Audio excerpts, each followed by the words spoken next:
بسم اللہ الرحمن الرحیم۔ السلام علیکم محترم ناظرین، آج کی اس ویڈیو میں ہم آپ کو حضرت خواجہ غریب نواز خواجہ معین الدین چشتی رحمۃ اللہ علیہ کا بچپن کا ایک ایسا واقعہ پیش کریں گے جو کہ معلومات ہونے کے ساتھ ساتھ بے حد دلچسپ ہے، لہٰذا آپ اس ویڈیو کو آخر تک ضرور دیکھیے گا۔ دوستو، شیخ المشاء سلطان الہند غریب نواز حضرت خواجہ معین الدین چشتی اجمیری رحمۃ اللہ علیہ 14 رجب 536 ہجری کو جنوبی ایران کے علاقے راجستھان میں پیدا ہوئے۔ آپ کے والد گرامی خواجہ غیاث الدین حسن بہت دولت مند، تاجر اور بصر شخص تھے۔ خواجہ معین الدین چشتی رحمۃ اللہ علیہ نسلی اعتبار سے تاہی نسبی تھے۔ دوستو، مال کی زیادتی کو قرآن مجید میں بہت بڑا فتنہ قرار دیا ہے، مگر خواجہ غیاث الدین امیر ہونے کے ساتھ ساتھ ایک عبادت گزار اور متسن بھی تھے۔ حضرت خواجہ معین الدین چشتی اجمیری رحمۃ اللہ علیہ نے ایک دولت مند گھرانے میں بڑے ناز و نام کے ساتھ پرورش پائی تھی، مگر کہنے والے کہتے ہیں کہ ایسی عشرت کی اس فراوانی کے باوجود بھی خواجہ صاحب میں بچپن سے ہی ایک عجیب انداز کی قناعت تھی۔ جس دور میں حضرت خواجہ غریب نواز رحمۃ اللہ علیہ کی پیدائش ہوئی تھی، وہاں بڑا پورا سیب دور تھا۔ پاکستان اور خراسان لوٹ مار کی ساتھ میں تھے، ہر طرف افراتفری کا ماحول تھا، جساسی انتظار کے انتہا سنگین صورت اختیار کر لی تھی۔ سرسبز اور شاداب علاقوں میں آگ بھڑک رہی تھی اور خوبصورت سے خوبصورت شہر کھنڈرایا تھے۔ مسلمانوں میں کئی فرقے بن چکے تھے جو بڑی بے ادبی اور بے احترامی کے ساتھ مسلمانوں کا ہی خون بہا رہا تھا، پورے ملک میں قتل غارت کا بازار گرم کر رہا تھا۔ یہی وہ زہر اولاد فضا تھی جس کے خواجہ غیاث الدین حسن کو اپنا وطن چھوڑنے پر مجبور کر دیا۔ آپ رحمۃ اللہ علیہ اپنی بیوی اور بچے کو لے کر خراسان چلے آئے۔ اس وقت خواجہ معین الدین چشتی رحمۃ اللہ علیہ کی عمر 1 سال کے قریب تھی۔ خواجہ صاحب کے ابو خواجہ غیاث الدین کا خیال تھا کہ انہیں یہ خراسان میں کوئی نہ کوئی آرام کی جگہ ضرور مل جائے گی، مگر یہاں بھی گردش ماہ سال کے وہی طور تھے، یہاں بھی فطسار اٹھا رہے تھے۔ خواجہ غیاث الدین نے اپنے فرزند کی تعلیم تربیت کے لیے بڑا اہتمام کیا، مگر قرآن کی صورتحال روز بروز بگڑتی ہی چلی گئی۔ 149 ہجری میں خونی سیلاب انسانی ساروں سے گزر گیا۔ اس وقت خواجہ معین الدین چشتی رحمۃ اللہ علیہ کی عمر 13 سال کی تھی۔ خواجہ معین الدین چشتی رحمۃ اللہ علیہ نے مصیبتوں اور آفتوں کے المارن سے بہت دیکھے تھے۔ کبھی کبھی آپ نہایت رقطہ عجم لہجے میں اپنے بو جان سے سوال کرتے تھے کہ بابا جان، مسلمانوں کا خون آخر کب تک بہتا رہے گا؟ کہنے لگتے، بیٹا، یہ سربراری ہوائی ایمان والوں کے لیے آزمائش ہے، تمہیں صبر کرنا ہی پڑے گا۔ پھر ایک دن صبر کی تلقین کرنے والا بھی دنیا سے رخصت ہو گیا۔ خواجہ غیاث الدین حسن نے 551 ہجری میں وفات پائی۔ اس وقت حضرت خواجہ معین الدین چشتی رحمۃ اللہ علیہ کی عمر مبارک 15 سال کی تھی۔ آپ نے آنکھیں کھولتے ہی ہر طرح قیامت کے منظر دیکھے تھے۔ ایک اور قیامت تھی جو آپ پر پوری طرح سے ٹوٹ پڑی تھی۔ سارا مال اسباب تو پہلے ہی چھین گیا تھا، اب ایک دولت باقی تھی اور وہ تھا باپ کا سایہ۔ لیکن کم عمری میں ہی خواجہ صاحب ایک شقیق مہربان باپ کے سائے سے بھی محروم ہو گئے تھے۔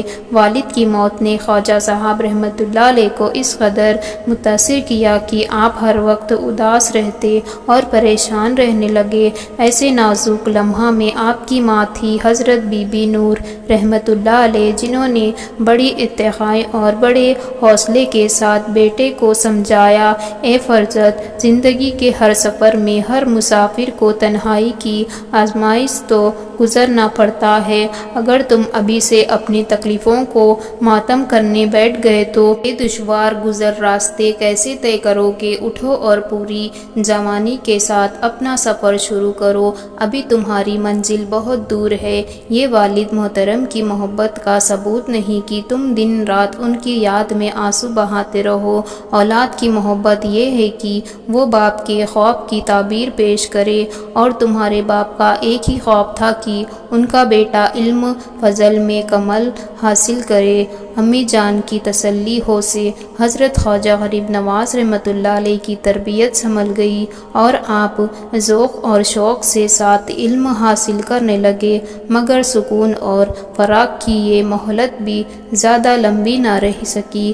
مشکل سے 1 سال گزرا ہوگا کہ حضرت بی بی نور رحمۃ اللہ علیہ بھی اس دنیا سے چلی گئی۔ اب تنہائی کی داستان پوری طریقے سے مکمل ہو گئی تھی۔ اب حضرت خواجہ غریب نواز رحمۃ اللہ علیہ اس دنیا میں بالکل اکیلے رہ گئے تھے۔ والد گرامی کی وفات کے بعد ایک باغ اور ایک چکی آپ کو مصر میں ملی تھی۔ ماں کی زندگی میں تو پھر بھی آپ حصول رزق کی کشمکش سے آزاد تھے، مگر جب ماں کا بھی انتقال ہو گیا تو کاروبار کا سارا بوجھ آپ کے کھاندے پر آ گیا۔ خواجہ معین الدین چشتی اجمیری رحمۃ اللہ علیہ نے باغبانی کو اپنا پیشہ بنا لیا۔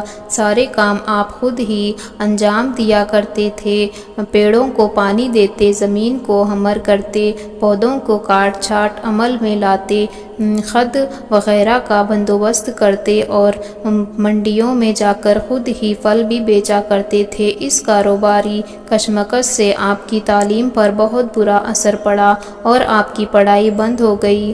حضرت خواجہ غریب نواز رحمۃ اللہ علیہ کو اس کا بڑا دکھ تھا، لیکن یہ کون سی مجبوری تھی کہ جس کا بظاہر کوئی توڑ نظر نہیں آ رہا تھا۔ آپ رحمۃ اللہ علیہ اکثر اوقات اپنی اس محروم پر غور کرتے، اور جب کوئی حال نظر نہیں آتا تو شدید مایوسی کے عالم میں آسمان کی طرف دیکھتے، اور آسمان کی طرف دیکھتے دیکھتے رونے لگ جایا کرتے تھے۔ یہ ایک بندے کی خاموش دعا تھی۔ دوستو، ایک دن حضرت خواجہ غریب نواز رحمۃ اللہ علیہ اپنے باغ کے پیڑوں کو پانی دے رہے تھے، تبھی ادھر سے مشہور بزرگ حضرت ابراہیم قندوزی رحمۃ اللہ علیہ کا گزر ہوا۔ خواجہ صاحب بزرگ کو دیکھ کر دوڑتے ہوئے آئے اور ابراہیم قندوزی رحمۃ اللہ علیہ کے ہاتھوں کو بوسہ دینے لگے۔ بزرگ ایک لڑکے کی جوش عقیدت سے بہت زیادہ خوش ہوئے۔ انہوں نے حضرت خواجہ صاحب رحمۃ اللہ علیہ کے سر پر ہاتھ رکھا، دعائیں دی اور آگے جانے لگے، لیکن آپ نے حضرت ابراہیم قندوزی رحمۃ اللہ علیہ کا دامن تھام لیا۔ بزرگ نے پلٹ کر پوچھا، اب کیا چاہتے ہو؟ خواجہ معین الدین چشتی رحمۃ اللہ علیہ نے بڑے ادب سے عرض کیا، یہ میری التجا ہے کہ آپ چند لمحوں کے لیے میرے باغ میں قیام فرما لیں، کون جانے پھر یہ نیک گھڑی لوٹ کر آتی بھی ہے یا نہیں۔ خواجہ صاحب کا لہجہ اس قدر عقیدت مند تھا کہ حضرت ابراہیم قندوزی رحمۃ اللہ علیہ انکار نہ کر سکے اور واپس باغ کے اندر تشریف لے آئے۔ خواجہ معین الدین چشتی رحمۃ اللہ علیہ نے بزرگوں کو نہایت احترام سے بٹھایا اور پھر اجازت لے کر باغ کے ایک گوشوں میں تشریف لے گئے۔ تھوڑی دیر بعد واپس ہوئے تو آپ کے ہاتھوں میں انگوروں سے بھرے ہوئے 2 طباق تھے۔ خواجہ غریب نواز رحمۃ اللہ علیہ نے آزی کے ساتھ انگوروں وہ تازہ گوشت حضرت ابراہیم قندوزی رحمۃ اللہ علیہ کے سامنے رکھ دیے اور خود ہاتھ بند کر کھڑے ہو گئے۔ کہنے لگے، خادم کے پاس آپ کی توجہ کے لیے بس یہی کچھ تھا، اگر اسے قبول کر لے تو میں اپنی خوش قسمتی پر فخر کروں گا۔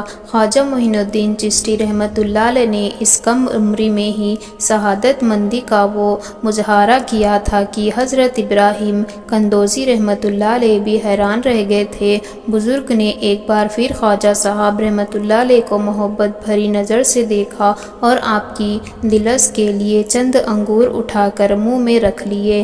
حضرت ابراہیم قندوزی رحمۃ اللہ علیہ کے اس عمل سے خواجہ صاحب رحمۃ اللہ علیہ کے چہرے پر خوشی کا وہ رنگ ابھر آیا جو کسی بہت بڑی نعمت حکومت کے حاصل ہونے پر ظاہر ہوتا ہے۔ بزرگ نے آپ کی اس کیفیت کا بھی جائزہ لیا اور پھر فرمایا معین الدین بیٹھ جاؤ۔ خواجہ صاحب رحمۃ اللہ علیہ دو جانو ہو کر بیٹھ گئے۔ حضرت ابراہیم قندوزی رحمۃ اللہ علیہ نے بڑے والہانہ انداز میں مطابق کرتے ہوئے فرمائے اے فرزند تم نے ایک فقیر کی خوب محنت نوازی کی ہے۔ بزرگ کے الفاظ سن کر حضرت خواجہ غریب نواز رحمۃ اللہ علیہ نے ادب سے سر جھکا لیا۔ حضرت ابراہیم قندوزی رحمۃ اللہ علیہ باغ کی طرف اشارہ کر کے انتہا جذب کے عالم میں فرمائے جا رہے تھے یا سرو سبز شبات درخت یا لذیذ پھل یا ملکیت یہ جائیداد یہ سب کچھ فنا ہو جانے والا ہے۔ آج جہاں بہاروں کا دورہ ہے کل اسی مقام پر خواجہ کی حکومت ہوگی۔ یہی گردش روزہ شب ہے اور یہی نظام قدرت ہے۔ تیرا یہ باغ بھی وقت کے تیز آندھیوں میں اجڑ جائے گا، پھر خدائے تعالیٰ مجھے ایک اور باغ عطا کرے گا، ایسا باغ جس کے درخت قیامت تک گرم ہواؤں سے محفوظ رہیں گے۔ ان درختوں کے پھلوں کا ذائقہ ایک بار بھی جو چکھ لے گا پھر وہ دنیا کی کسی نعمتوں کی طرف آنکھ اٹھا کر بھی نہیں دیکھے گا۔ اتنا کہنے کے بعد حضرت ابراہیم قندوزی رحمۃ اللہ علیہ نے اپنی جیب میں ہاتھ ڈالا۔ خواجہ صاحب بزرگ کے اس عمل کو بہت غور سے دیکھ رہے تھے۔ جب ابراہیم قندوزی رحمۃ اللہ علیہ نے ہاتھ جیب سے باہر نکالا تو آپ کے ہاتھ میں سکی روٹی کا ایک ٹکڑا صاف نظر آ رہا تھا۔ ابراہیم قندوزی رحمۃ اللہ علیہ نے فرمایا وہ تیری مہمان نوازی تھی بیٹا، یہ فقیر کی دعوت ہے۔ اتنا کہہ کر حضرت ابراہیم قندوزی رحمۃ اللہ علیہ نے روٹی کا وہ ٹکڑا حضرت خواجہ صاحب رحمۃ اللہ علیہ کے منہ میں ڈال دیا اور پھر تیزی کے ساتھ باغ سے نکل گئے، کسی دوسری طرف چلے گئے۔ روٹی کا ٹکڑا اس قدر خشک تھا کہ اس کا چبانا دشوار تھا، مگر خواجہ صاحب رحمۃ اللہ علیہ نے اس بزرگ کا تحفہ عظیم سمجھ کر کھا لیا۔ اس ٹکڑے کا حلق سے اترنا ہی تھا کہ خواجہ غریب نواز رحمۃ اللہ علیہ کے دل کی دنیا ہی بدل گئی۔ سبحان اللہ، آپ کو ایسا معلوم ہونے لگا جیسے کائنات کی ہر شے فضول ہے۔ دوسرے دن خواجہ صاحب رحمۃ اللہ علیہ نے اپنا باغ اور چکی دونوں ہی بیچ دیے۔ آپ کے اس فیصلے پر آپ کے تمام جاننے والے بہت حیران تھے۔ ان لوگوں نے آپ کو سمجھانے کی بہت کوشش کی مگر آپ پر اس کا کچھ بھی اثر نہ ہوا۔ جائیداد کو بیچنے کے بعد جس قدر رقم حاصل ہوئی آپ نے اسے کھڑے کھڑے غریبوں اور محتاج میں بانٹ دیے۔ خواجہ صاحب کا یہ عمل عزیزوں آ کر لیے اور بھی حیران کرنے والا تھا۔ زیادہ تر لوگوں کے نزدیک آپ رحمۃ اللہ علیہ کا دماغ کسی خلل کا شکار تھا، مگر کون جانتا تھا کہ خواجہ صاحب رحمۃ اللہ علیہ کے دل پر کیا گزری ہے، ذہن کے کس کونے سے وہ روشنی کی وہ لکیر پھوٹ رہی ہے جس نے دنیا کے تمام اجالوں کو دھندلا کر دیا ہے۔ دوستو، حضرت ابراہیم قندوزی رحمۃ اللہ علیہ سے ملاقات اور پھر اپنا سارا مال متاع اللہ کی راہ میں لٹانے کے بعد حضرت خواجہ غریب نواز رحمۃ اللہ علیہ علم حاصل کرنے کے لیے نکل پڑے۔ اپنے خراسان سے نکل کر سب سے پہلے پورب کا سفر اختیار کیا۔ ان دنوں سمرقند اور بخارا اسلامی علوم اور فن کے اہم مراکز سمجھے جاتے تھے۔ یہ حضرت خواجہ غریب نواز رحمۃ اللہ علیہ نے سب سے پہلے قرآن شریف کو حفظ کیا، پھر تفسیر، فقہ، حدیث اور دوسرے علوم ظاہری میں مہارت حاصل کی۔ آپ کے اساتذہ میں کون کون بزرگ شامل تھے اس کا صحیح اندازہ کسی کو نہیں ہے، مگر بعض روایت میں اتنا ضرور پتہ چلتا ہے کہ آپ کے استادوں میں مولانا حسام الدین بھی شامل تھے اور اسی بزرگ نے حضرت خواجہ غریب نواز رحمۃ اللہ علیہ کو قرآن کریم حفظ کروایا تھا۔